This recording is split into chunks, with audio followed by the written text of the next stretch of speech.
paano mag-send ng load sa mga minamahal natin doon sa Pilipinas gamit ang iyong STC load balance sa iyong cellphone.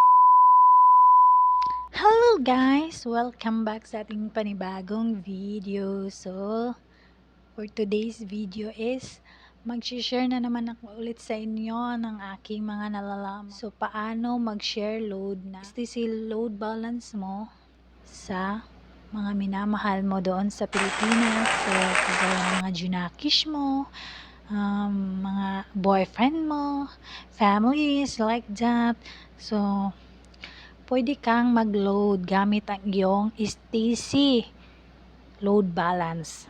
Hindi na natin patagalin pa. So, punta na tayo doon sa tutorial para wala tayong paligoy-ligoy So, ito na. Dito na tayo sa ating homepage ng ating phone. So, huwag natin patagalin. Punta na tayo dito sa contact. Babalance inquire muna natin yung STC load natin. So, dial ka lang para mag-balance ka sa STC load mo. Mag-dial ka ng asterisk 166 number sign guys. Number sign tapos dial mo. So, yan. Meron akong 17.42 SR. So, may expire sa April. Nagbilang pa talaga. So, yan. So, proceed na tayo doon sa paano mag-send ng load gamit ang iyong STC balance. Mag-send ng STC balance load mo doon sa number mo sa Pinas o may papasahan ka doon sa Pilipinas. So, balik tayo dito sa homepage natin mga kamami at punta tayo dito sa message. Pindutin natin yan. Maglo-load ako sa sarili kong number. So, isi-send ko to sa 8 0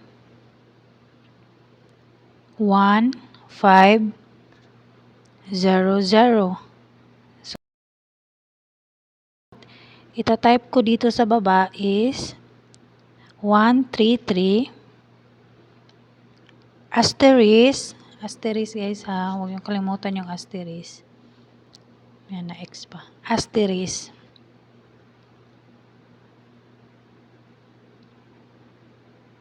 Bagal. So, dito naman is mag-a-add tayo ng 2 0.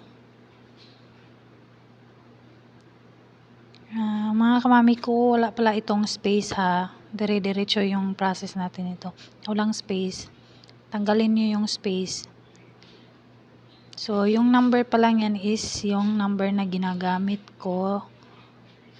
So, iloload ko yung sarili ko. And then, asterisk na naman.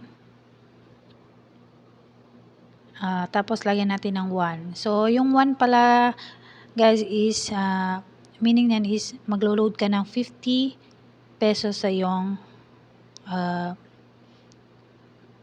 number. So, yun. Once, ayun na nga, nag-send na. So, na-receive ko na yung 50 load. Yun. Na-load na siya. So, nag-charge siya ng 5 SR, guys. And then, na-send doon sa number ko is 50 pesos na load. At nag-charge siya doon sa aking balance sa STC is 5 SR. 5.5 SR. So, yun lang. Easy lang na tutorial. So, ayun na nga. Hope nagustuhan nyo ang aking share sa inyo.